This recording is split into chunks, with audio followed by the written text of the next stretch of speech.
The rain had been falling over Miller County since sometime before midnight, steady enough to turn the fields dark and send muddy water rushing through every drainage ditch on Claire Bennett's farm. By sunrise, Miller Creek was swollen and brown, moving faster than Claire had seen it all summer.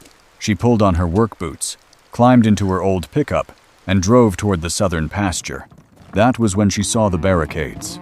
2 orange barriers stood across the narrow gravel road, leading to the old bridge.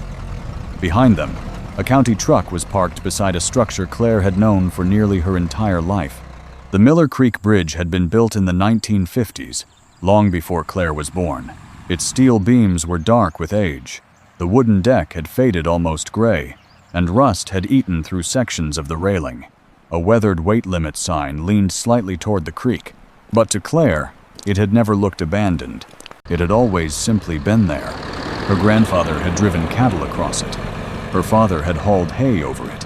Decades earlier, school buses, milk trucks, tractors, and neighboring families had all used the bridge because it provided the shortest route between the farms beyond Miller Creek and the main county road. For years, everyone treated it as part of the landscape. Then, slowly, the county stopped caring. Repairs became less frequent. Potholes remained longer. Damaged boards were patched instead of replaced. The weight limit was reduced, then reduced again. Eventually, heavy farm equipment stopped using the crossing altogether. Claire had complained twice. Both times, the answer was essentially the same. There wasn't enough money. Standing beside the barricade that morning, however, she realized something had changed. A fresh white sign had been bolted to a post. Bridge closed. County maintenance ended. Claire initially assumed the closure was temporary. Perhaps the storm had damaged the foundation, or inspectors had discovered something unsafe. Then one of the county workers handed her an envelope. Inside was an official notice explaining that after reviewing repair costs and declining traffic, the county commission had voted to discontinue maintenance and formally abandon the crossing. Replacing or rehabilitating the bridge simply wasn't considered financially justified. Claire looked back at the structure. For 70 years, the county had treated this little strip through her family's farm like its own road. Now that the bridge needed money, they were walking away. She might have folded the letter, put it in the truck, and returned to feeding cattle. Instead, one sentence near the bottom caught her attention. Claire read it once, then again. It referred to the original transportation easement created decades earlier, and beside the legal language was a phrase she couldn't ignore. Existing access rights may revert to the underlying property owner. Claire looked from the paper to the old bridge. For the first time in her life, she stopped wondering who was supposed to repair it. She started wondering who actually owned the right to cross it. That question stayed with Claire for the rest of the day. By evening, the rain had weakened to a drizzle, but instead of forgetting about the county notice, she carried it into the farmhouse and spread it across the kitchen table. The language was dry and bureaucratic, filled with references to easements, abandonment procedures, and property records she barely understood. One date kept appearing. Claire knew exactly where to look. Her father had kept nearly every important document connected to Bennett Farm in an old metal filing cabinet upstairs. Most of it had not been touched since his death. There were tax receipts, handwritten cattle records, equipment invoices, survey maps, and deeds going back generations. After nearly an hour of searching, Claire found a yellowed folder marked County Road Miller Creek. Inside was the document she needed. In 1954, her grandfather, Walter Bennett, had signed an agreement with the county, allowing a narrow transportation corridor across the family farm. The county wanted a shorter route connecting several properties beyond Miller Creek to the main road, and the Bennett land offered the most practical crossing point. But Walter had not sold them that strip of land. That distinction mattered. The family had granted the county a right-of-way for public transportation purposes. Claire slowly followed the old property description across the page, comparing it with the modern notice. The corridor began near the eastern boundary, followed the gravel lane through the pasture, crossed Miller Creek, and continued toward the neighboring properties. Then she found the clause that changed everything. The county's rights existed only while the corridor continued serving its stated public purpose. If that use was formally discontinued, the easement could terminate and control of the corridor could revert to the underlying landowner. Claire sat back in her chair. For 70 years, people had spoken about the bridge as though the county owned everything beneath it. According to the original paperwork, that wasn't what had happened at all. The Bennett family still owned the land. The county had only possessed the right to use it. And now the county itself had voted to give that right up. The next morning, Claire called the county recorder's office. She expected someone to tell her she had misunderstood the document. Instead, after being transferred twice, she reached an employee who pulled up the abandonment file. There was a pause on the phone. Then came the confirmation. Because Claire was the underlying property owner, she could complete the administrative process necessary to have control of the abandoned access corridor formally returned to her property. Claire immediately asked the obvious question. How much? She expected legal fees, maybe hundreds of dollars, possibly thousands. The employee gave an answer so small that Claire thought she had misheard. $1. Claire asked her to repeat it. The amount wasn't the market value of the bridge or the land. It was simply the nominal consideration required to complete the transfer paperwork. $1. Claire looked through the kitchen window toward the distant tree line where Miller Creek crossed the farm. Yesterday, she had seen an aging bridge the county no longer wanted. Now she saw something different.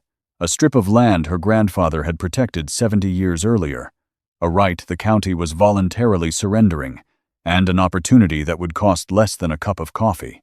Claire still had no idea what that right might eventually be worth. But she knew one thing. She wasn't going to let it disappear without finding out. 3 days later, Claire walked into the county administration building with the old $1,954 agreement tucked inside a folder and a single dollar bill in her wallet. There was nothing dramatic about the process. No auction, no competing bidders, no crowded courtroom where people fought over ownership of the bridge. Just fluorescent lights, government forms, and a clerk behind a counter who seemed slightly amused that anyone cared this much about an abandoned crossing. Claire reviewed every page before signing. The documents confirmed what she had learned from the old family records. The county was terminating its transportation easement across Bennett Farm. Once the paperwork was recorded, control of that access corridor would return to the underlying property owner, Claire. When the clerk reached the final section, she explained that the transfer required nominal consideration. Claire pulled out the dollar bill and placed it on the counter. The clerk smiled. You may have just bought the most expensive old bridge in the county for the cheapest price possible. Claire smiled too, but she understood the distinction. She wasn't really buying a bridge for $1. She was securing control over the right to cross a piece of land her family had owned all along. That difference would eventually matter far more than either of them realized. By the following week, the transfer had been recorded. For the first time since 1954, the county no longer controlled the route through Bennett Farm. Claire did. At first, almost nobody considered that important. Her brother thought she had inherited a maintenance problem. One neighbor joked that she should start charging tractors $1 each to cross. Another told her the bridge would probably cost more to demolish than it would ever be worth. Claire couldn't completely disagree. The structure was 70 years old. Its wooden deck needed extensive work. Rust had spread across several sections of railing. Heavy vehicles had already been restricted, and restoring the bridge to modern standards could cost tens of thousands of dollars. Money Claire didn't have. Bennett Farm itself wasn't exactly overflowing with cash. The previous season had been difficult. Feed costs had risen. A section of the barn roof needed replacing before winter. Her tractor had passed 20 years of service and seemed to develop a new mechanical problem every few months. 10 years earlier, Claire might have viewed the bridge as an interesting piece of family history. Now every unused structure represented another possible expense. So she did something simple. She closed the route. Claire installed a sturdy gate where the old county lane entered her property and attached signs making it clear that the bridge was closed to unauthorized traffic. She wasn't trying to cause trouble. She wanted time. Time to understand what she now controlled. Time to determine the liability. And time to decide whether keeping the old crossing made any sense at all. For several weeks, almost nothing happened. The grass beside the gravel lane grew taller. The bridge remained silent except for the creek flowing beneath it. Claire returned to the daily routine of cattle, fences, equipment, bills, and weather. The $1 paperwork gradually became another folder in her office. Then, one afternoon, Claire noticed unfamiliar vehicles on the county road. 3 white SUVs stopped near the property boundary. Men in clean boots stepped out, carrying rolled maps and survey equipment. They weren't from the county. They weren't neighboring farmers either. Claire watched them study the land beyond Miller Creek. What she didn't yet know was that nearly 1,400 acres on the other side of her bridge had just changed hands, and the people who bought it were about to discover that the shortest road to their multi-million-dollar project no longer belonged to the county.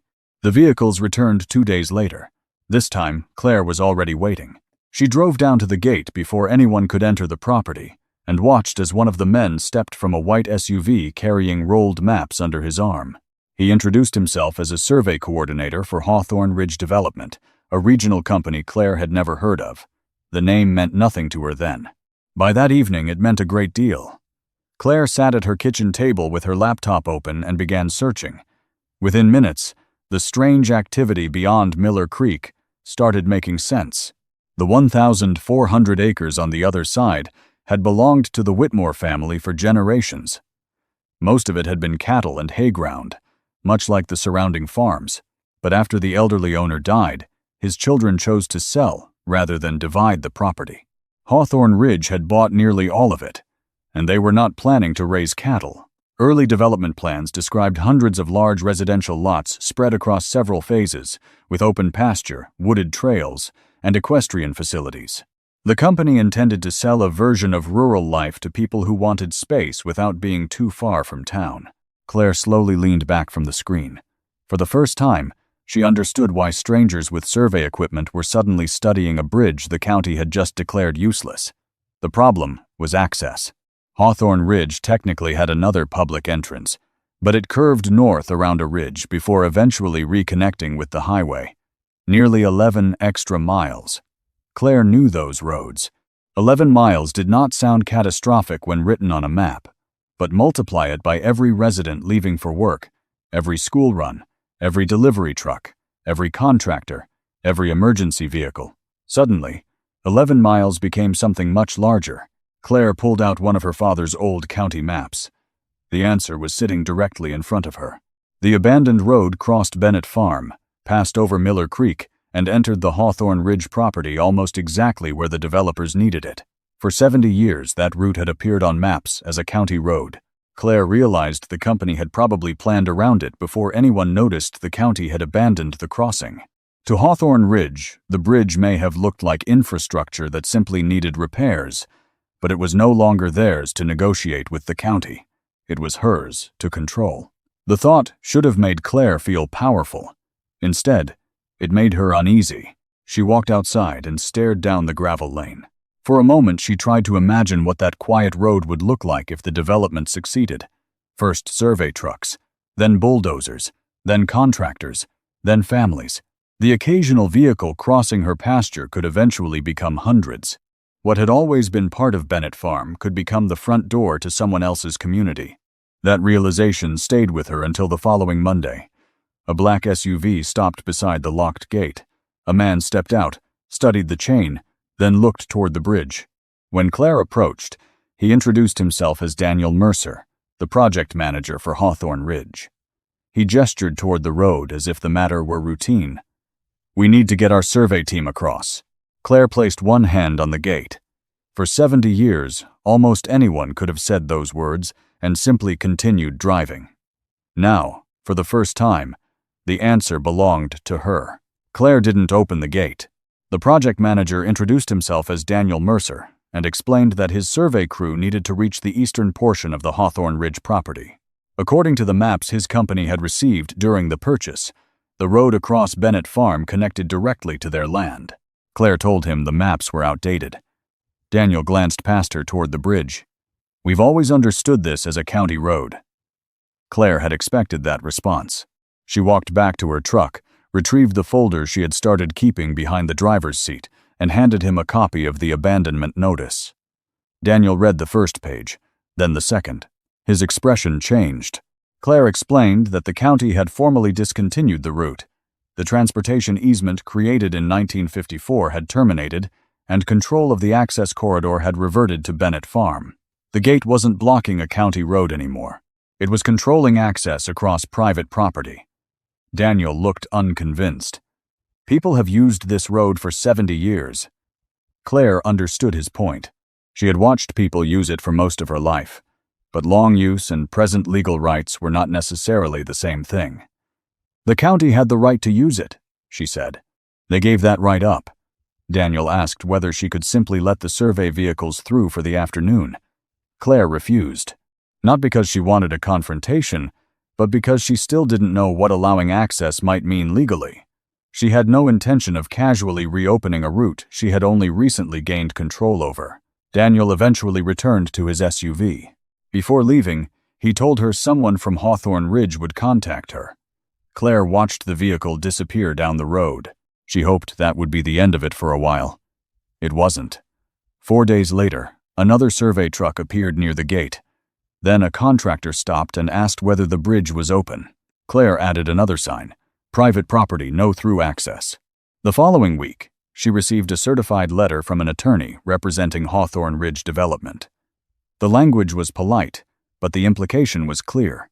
The company wanted to determine whether historical public use, recorded easements, or other access rights still allowed passage across Bennett Farm. Claire read the letter twice. Then she called a local real estate attorney. For the first time, the situation felt larger than an old bridge and a locked gate.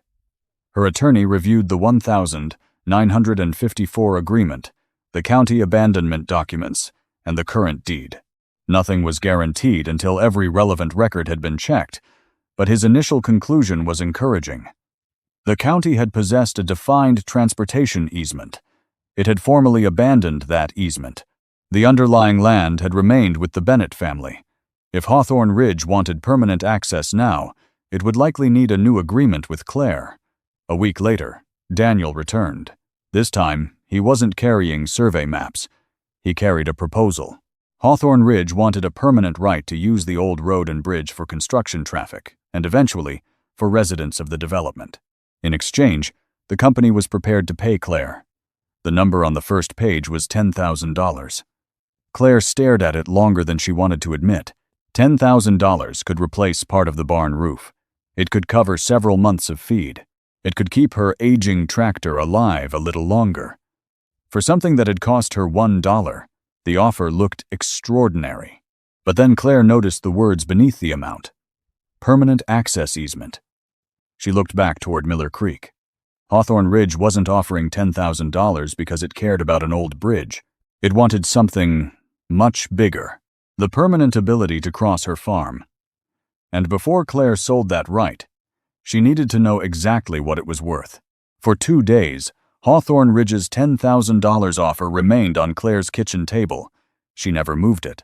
Every time she passed through the room, she saw the number printed near the top of the page: $10,000.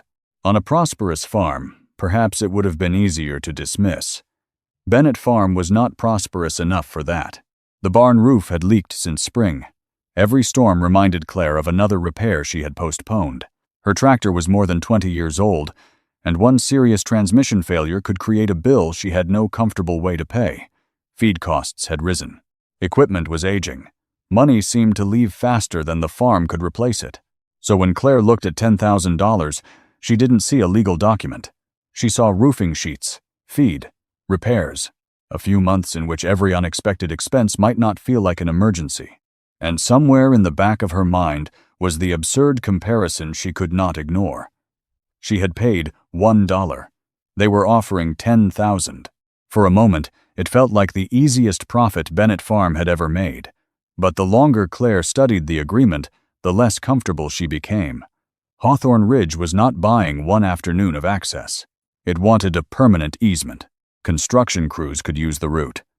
Then, homeowners, delivery vehicles, contractors, emergency services, and depending on how the agreement was written, those rights could remain attached to the neighboring property decades after everyone currently negotiating was gone. $10,000 would be spent once. The traffic could remain long after Claire was dead. That thought changed the weight of the paper in front of her. She called her attorney again. This time she stopped asking whether Hawthorne Ridge had the right to cross Bennett Farm. She asked a harder question. What is that right actually worth? His answer was simple. Don't sign yet. First, understand what the development needs. They began studying maps and preliminary plans. Hawthorne Ridge controlled roughly 1,400 acres and could eventually develop hundreds of residential lots. Almost every proposed internal route funneled toward one obvious point, Miller Creek, Claire's Bridge. The alternative entrance existed, but reaching the highway that way required nearly 11 additional miles. Suddenly, Daniel Mercer's urgency made sense. Claire had been judging the offer by what $10,000 could do for her. She had not yet considered what access across Bennett Farm could do for Hawthorne Ridge. That was a very different calculation. Still, Claire didn't want to guess. She hired a local civil engineer to examine the bridge and the surrounding road network. Could the crossing realistically be restored? Could Hawthorne Ridge simply build somewhere else? Was the northern route inconvenient or genuinely costly? The engineer spent hours around Miller Creek taking measurements, studying maps, photographing the crossing, and evaluating possible alternatives. Before leaving, he folded one of the maps and looked back toward the bridge. If they can use this crossing, he said, they save a lot more than 11 miles. Claire frowned. What do you mean? The engineer glanced toward the creek. They may save themselves from having to build an entirely new way in. For the first time since the $10,000 offer arrived, Claire stopped thinking about how badly her farm needed money. She started thinking about how badly Hawthorne Ridge might need her land. 5 days later, the engineer's report arrived. Claire opened it at the kitchen table with her attorney sitting across from her. She expected pages about rust, road grades, drainage, and bridge repairs. Instead, the report explained something much more important: why Hawthorne Ridge kept coming back. The northern entrance technically connected the development to the highway, but the route was narrow in several places, crossed difficult terrain, and became troublesome during heavy rain. Bringing years of construction traffic through it would require improvements. Then there was the distance. Nearly 11 extra miles each way toward town. For one farmer making an occasional trip, that was inconvenient. For an entire residential development, it could become a selling problem. Claire studied the projected lots. If 200 homes were eventually built, and each household made only a few vehicle trips per day, the additional distance would accumulate quickly. Residents would feel it in commuting. Parents would feel it during school runs. Delivery companies would feel it. Emergency services would feel it. The development could still function without Miller Creek, but it would function differently. Then the engineer showed Claire the other possibility. Hawthorne Ridge could attempt to create another short route. That meant finding the right location, controlling additional land, performing environmental and drainage studies, securing permits, constructing approach roads, and building another bridge capable of modern traffic. The old Miller Creek route already had something those alternatives did not: a roadbed, approaches, a crossing, and the shortest geography. Claire looked at the map and felt something shift inside her. Only weeks earlier, Hawthorne Ridge had seemed enormous. Attorneys, engineers, money, plans covering 1,400 acres. Claire had a struggling farm, an old pickup, an aging tractor, and a bridge the county had discarded. But the map did not care who had the larger company. The shortest route crossed Bennett Farm. For a brief moment, Claire felt the thrill of realizing she finally had leverage. Then she looked through the window toward her pasture, and the feeling disappeared. Because if she said yes, what exactly was she inviting onto the farm? That evening, Claire drove to Miller Creek and parked beside the gate. The bridge was quiet. She tried to imagine it busy. First came bulldozers and dump trucks, concrete trucks, utility crews, construction workers. Then the construction ended, and something more permanent began. Homeowners, visitors, school traffic, delivery vans. Hundreds of headlights moving beside fields that had been quiet for generations. Claire imagined someone leaving a livestock gate unsecured. She imagined a frightened cow on a road filled with traffic. She imagined headlights cutting across the property before sunrise. Then she thought about the bridge itself. If hundreds of vehicles crossed an old structure on her land, and something failed, Whose problem would it become? Standing beside Miller Creek, Claire realized money was no longer the most important question. She could negotiate a larger payment and still lose something she could never buy back. The character of Bennett Farm, the safety of the livestock, control over the land her family had protected for generations. When she met with her attorney again, Claire did not begin with a dollar figure. She began with a list: bridge rehabilitation, road maintenance, fencing, insurance, construction hours, heavy truck restrictions, drainage, dust control, long-term responsibility. Each item represented a problem Bennett Farm should not be forced to inherit simply because someone else wanted a shorter road. By the time Claire finished writing, she understood what the negotiation had really become. She was not selling permission to cross an old bridge. She was deciding under what conditions an entire future community might pass through her family's farm. And if Bennett Farm was going to carry that burden, Claire intended to make sure it survived the bargain. Before Claire could decide what terms to demand, she needed an answer to the most basic question of all. Was the bridge actually worth saving? For years, everyone around Miller Creek had assumed the structure was near the end of its life.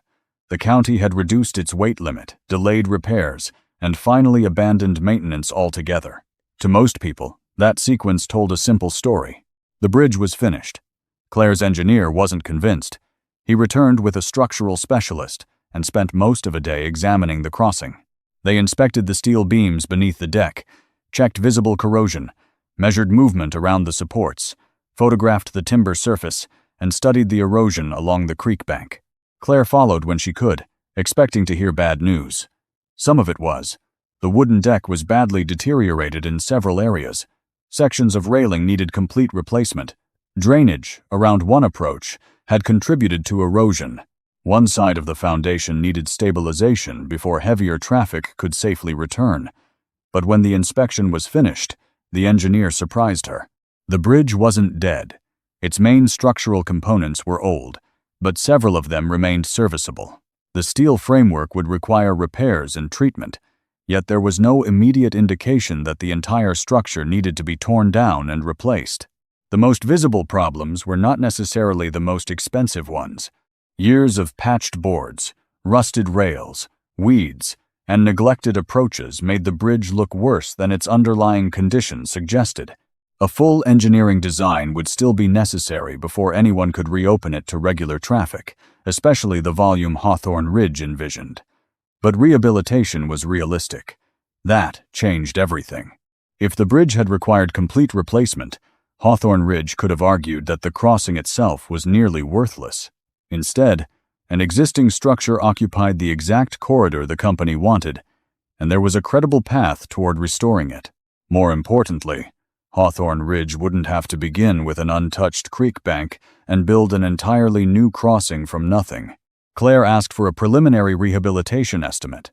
It wasn't cheap, but compared with purchasing additional land, permitting another route, constructing approach roads, and building a new bridge elsewhere, the number suddenly looked manageable. Her attorney immediately saw the implication. The $1 right Claire had secured wasn't valuable because an old bridge happened to stand there. It was valuable because geography, existing infrastructure, and legal control had converged in one narrow corridor. Hawthorne Ridge called again before Claire had even finished reviewing the engineering notes. This time, Daniel's tone was different. The company was prepared to improve its offer. The original $10,000 proposal was withdrawn. A larger payment was placed on the table, along with a promise that Hawthorne Ridge would contribute toward bridge repairs. Months earlier, Claire might have accepted immediately. Now she asked a simple question. Contribute how much? Daniel hesitated. That hesitation told her more than the offer itself. Claire explained that she wasn't interested in paying part of the cost to create an entrance for someone else's development. If Hawthorne Ridge wanted the crossing, then the bridge would have to be restored properly. The road would have to be maintained. Her cattle would have to be protected. And Bennett Farm could not be left responsible for accidents caused by traffic it didn't create. Daniel said he would take those concerns back to the company. Claire ended the call without naming a price. Later that afternoon, she walked across the closed bridge on foot. The boards creaked beneath her boots. Miller Creek moved quietly below. For years, Everyone had looked at the rust, the damaged wood, and the faded signs and seen a liability. Claire finally understood what they had missed. The bridge itself didn't need to be valuable. It only needed to be standing in the one place everyone suddenly needed to cross. News traveled quickly in Miller County. At first, only Claire, Hawthorne Ridge, and a few county employees knew there was a disagreement over the old bridge. Within weeks, however, neighbors were talking about it at the feed store, the diner, and after Sunday services. The story became simpler every time someone repeated it. The county had abandoned a bridge. Claire Bennett had somehow gotten control of it for $1. Now a development company needed to cross her farm. That was enough to divide opinions. Some people thought Claire had been smart. Others believed a road used by the community for 70 years should never have become private in the first place. The pressure increased when several property owners beyond Miller Creek contacted the county commission. They wanted the old route reopened. For decades, some had occasionally used the crossing because it was faster than traveling north. Even if alternative access existed, losing the bridge felt like losing something that had always belonged to the community. Soon, the county became interested again. Claire received an invitation to attend a commission meeting. She almost laughed when she read it. Only months earlier, county officials had decided the bridge wasn't worth maintaining. Now that Hawthorne Ridge wanted the crossing, the same abandoned route had suddenly become a public concern. The meeting room was crowded. A county representative explained that residents had raised questions about historical access and whether reopening the bridge might benefit future growth. Then one man from the area stood and accused Claire of holding the crossing hostage. Claire felt every face in the room turn toward her. She could have responded emotionally. Instead, she opened the folder she had brought with her. She explained the history. In 1954, her grandfather had granted the county a transportation easement across Bennett Farm. The family had never sold the underlying land. The county later decided the bridge was too expensive to maintain. It formally discontinued the route. It terminated the easement. Claire had completed the required process to restore control of the corridor to the property. She hadn't closed an active county road. The county had abandoned it first. That distinction changed the room. Several older farmers nodded. They understood exactly what Claire was saying. One of them stood and asked the commissioners a question Claire hadn't considered. If the bridge was important enough that Mrs. Bennett should be required to keep it open, why wasn't it important enough for the county to keep maintaining it? Nobody answered immediately. Another farmer added that landowners were often expected to accommodate public needs until maintenance bills appeared. He didn't believe Claire should inherit 70 years of infrastructure responsibility simply because the county no longer wanted the expense. The meeting grew tense. County officials discussed possibilities, including negotiating a new public easement. Claire's attorney quietly reminded them that any new agreement would require her participation. The old right had already been surrendered. There was no administrative switch they could simply flip to recreate it. By the end of the meeting, Claire hadn't agreed to anything. But something important had happened. The narrative had changed. She was no longer merely the farmer blocking an old road. People now understood that the county had voluntarily walked away from the crossing, and that reopening it would create costs, risks, and obligations somebody had to accept. Outside the building, Daniel Mercer was waiting. Hawthorne Ridge had representatives at the meeting too.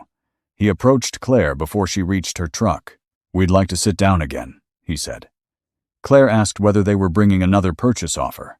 Daniel shook his head. Not exactly. For the first time, the company was ready to discuss the conditions Claire had been raising from the beginning: bridge rehabilitation, road maintenance, insurance, fencing, traffic controls, long-term responsibility. Claire looked back at the county building. The $1 paperwork had given her legal control, but the last few weeks had taught her something just as important. Control only mattered if she was willing to protect it. Now Hawthorne Ridge understood that she wasn't simply waiting for a bigger check. If they wanted a road through Bennett Farm, they would have to build an agreement that allowed the farm to survive it. Claire entered the next negotiation knowing something had changed. The first time Hawthorne Ridge sat across from her, the company had offered $10,000 and expected a simple answer.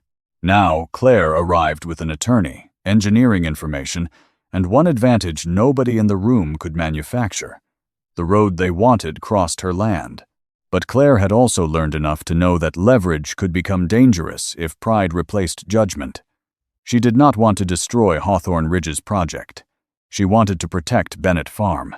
If a controlled agreement could provide reliable income while allowing her to continue farming, Claire was prepared to make one.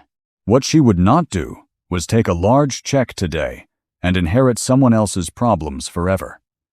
Her attorney placed the draft agreement on the table. The first issue was the bridge. If Hawthorne Ridge wanted to reopen Miller Creek for regular traffic, Claire would not pay for it.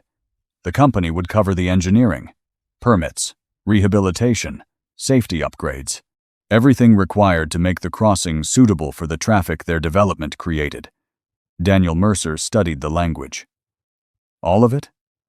Claire nodded. All of it. The old bridge had become valuable because Hawthorne Ridge needed it. Claire saw no reason Bennett Farm should finance their entrance. Next came the road.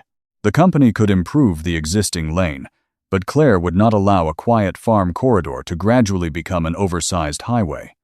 Any widening would remain within an agreed footprint.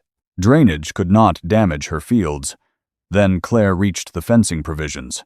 Where traffic passed livestock areas, secure fencing would be required. Gates had to work with normal farm operations. If vehicles damaged fences or farm infrastructure, the people creating that traffic would repair it.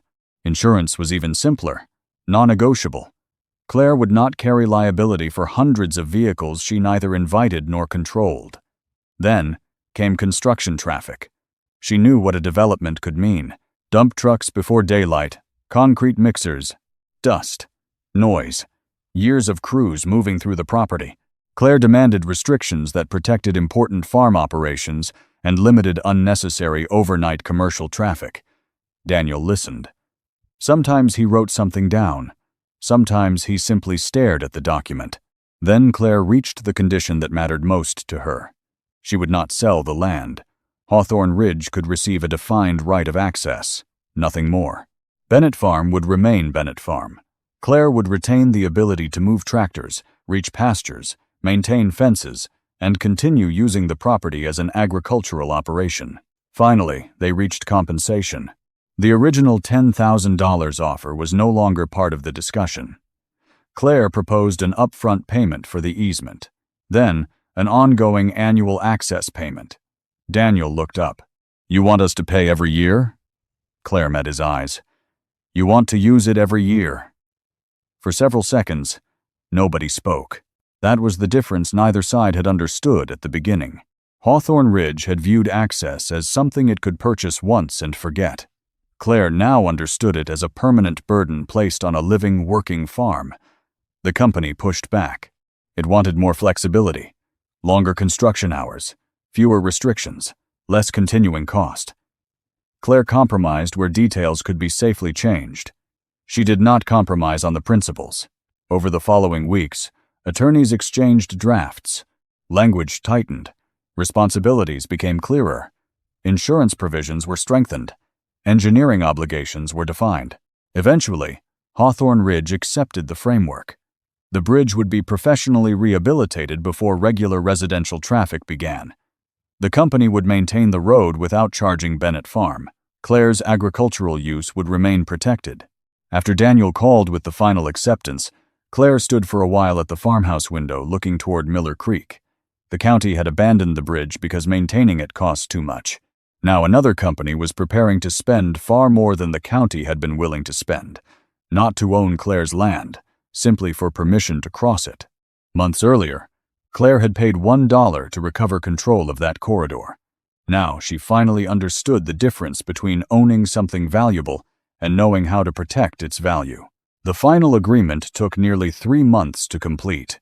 By then, the original one-page offer from Hawthorne Ridge looked almost ridiculous compared with the document Claire eventually signed. The new agreement covered everything from bridge inspections and drainage maintenance to fencing, insurance, construction traffic, agricultural access, and long-term responsibility for the road. Claire had not received every term she initially requested. Neither had Hawthorne Ridge, but the central protections remained. The company would pay for the engineering work necessary to rehabilitate Miller Creek Bridge. It would fund the repairs. It would improve and maintain the access road. It would install fencing where the corridor passed Claire's livestock areas. And responsibility for traffic generated by the development would not simply be pushed onto Bennett Farm. Claire also received an upfront payment for granting the defined access easement, followed by continuing compensation under the long-term agreement. The exact amount mattered less to her than the structure of the deal. This wasn't a one-time sale that allowed Hawthorne Ridge to take control forever. The land remained part of Bennett Farm. Claire retained agricultural access, and the continuing use of the corridor came with continuing obligations. On the morning she signed, Claire remembered the original $10,000 proposal sitting on her kitchen table. At the time, she had been tempted. She had looked at that number and immediately thought about the barn roof, feed bills, her aging tractor, all the expenses she had been postponing. Now she understood what accepting that first offer could have meant. She might have solved several short-term problems while creating a permanent one. Construction began on the bridge several weeks later. For the first time in years, Miller Creek was filled with activity. Crews removed the deteriorated wooden deck. Damaged sections were replaced. Steel components were cleaned, repaired, and protected. The weakened approach was stabilized. Drainage was improved to reduce future erosion. New safety barriers were installed. Engineers inspected the work before heavier traffic was permitted. Claire watched much of the process from the edge of the pasture. The transformation was strange. The bridge the county had considered too expensive to justify was being rebuilt because private access had suddenly made the economics different. But Hawthorne Ridge wasn't the only beneficiary. The improved crossing made it easier for Claire to move farm equipment between parts of her own property. The new fencing reduced the risk of cattle reaching the road. Drainage work helped protect nearby pasture, and none of those improvements came out of her operating budget. When Claire received the first payment under the agreement, she didn't celebrate with anything extravagant. She called the roofing contractor. The leaking section of the barn was finally replaced before winter. Next, she repaired part of the irrigation system she had been patching season after season. She paid down a farm loan. Eventually, she replaced her unreliable tractor with a newer used machine. None of those decisions looked dramatic from the outside, but to Claire, they represented something Bennett Farm had been missing for years: breathing room. Farm income could change with weather, cattle prices, fuel costs, and a dozen factors she couldn't control. The access agreement created a source of revenue tied to something entirely different: land, location, and a legal right her grandfather had been careful enough not to permanently surrender in 1954. Months later, Claire stood beside the restored bridge as the first authorized construction vehicles crossed Miller Creek. They moved slowly between the new fences and continued toward Hawthorne Ridge. The bridge no longer looked forgotten, but Claire didn't see it as a victory over the developers or the county. She saw it as proof that ownership was sometimes less obvious than people assumed. For 70 years, everyone had focused on the bridge, the steel, the wood, the repairs, the cost. Claire had eventually discovered that the most valuable part had never been the structure itself. It was the right to say who could cross. A year after Claire Bennett first found orange barricades blocking Miller Creek, the bridge no longer looked abandoned. The deteriorated deck had been replaced. Steel components had been repaired and protected. Drainage improvements strengthened the approaches. New barriers lined the crossing. Secure fencing separated traffic from Claire's livestock. Vehicles were crossing again. But this was not the same road Claire had grown up with. For decades, people had passed through Bennett Farm almost without thinking about it. Now, every vehicle crossed under terms Claire had helped define. Hawthorne Ridge continued developing the property beyond Miller Creek, but its entrance through Bennett Farm remained controlled. Construction traffic followed, agreed restrictions. Maintenance belonged to the parties using the access. Insurance remained in place, and Claire could still move tractors, equipment, and cattle around the property without surrendering the farm to the road running through it. That mattered more to her than anything else. Bennett Farm was still Bennett Farm. One quiet morning, Claire drove down to the creek and parked near the bridge. Before getting out, she reached into her jacket pocket. There was a dollar bill inside. Not the same dollar she had handed to the county clerk. That one was long gone. But holding another reminded her how strangely everything had begun. $1. At the time, it had seemed almost meaningless. The county had decided a 70-year-old bridge was no longer worth maintaining. Her brother had worried she was inheriting an expensive problem. Neighbors had joked about what she would do with an old crossing nobody wanted. Claire herself had wondered the same thing. Then the land beyond Miller Creek changed hands, and suddenly the thing nobody wanted became the thing somebody needed. But standing beside the restored bridge now, Claire knew that was only half the lesson. The closest she had come to making a serious mistake was not when she paid $1. It was when Hawthorne Ridge offered her $10,000. She had looked at that number and immediately thought of everything Bennett Farm needed: the leaking roof, the old tractor, feed bills, repairs she kept postponing. $10,000 compared with $1 looked extraordinary. But that had been the wrong comparison. What mattered was not what Claire had paid. What mattered was what she would give up. Once she understood that, the entire negotiation changed. The final agreement had not made Claire rich. It had done something she valued more. It had given the farm room to breathe. The barn roof no longer leaked.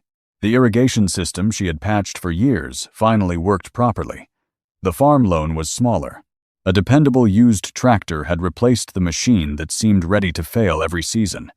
There were still early mornings, still unpredictable weather, still cattle prices, fuel bills, broken equipment, and all the ordinary pressures that came with farming. But Claire no longer felt as though one unexpected expense could push everything over the edge. She walked onto the bridge and stopped above Miller Creek. 70 years earlier, her grandfather had allowed the county to use this land, but he had not permanently given the land away. At the time, that distinction probably seemed like nothing more than careful paperwork. Decades later, it had protected his granddaughter. The county had looked at the bridge and seen repair bills. Hawthorne Ridge had looked at it and seen a shortcut. Claire had eventually learned to see something neither side had fully appreciated at first: control. The most valuable thing on Bennett Farm was never the rusted steel, the wooden deck, or even the bridge itself. It was the right beneath all of them, the right to decide who crossed. The county walked away from a 70-year-old bridge because it saw liability. Claire Bennett paid $1 to take back the access rights. Only later did everyone understand what that dollar had actually bought.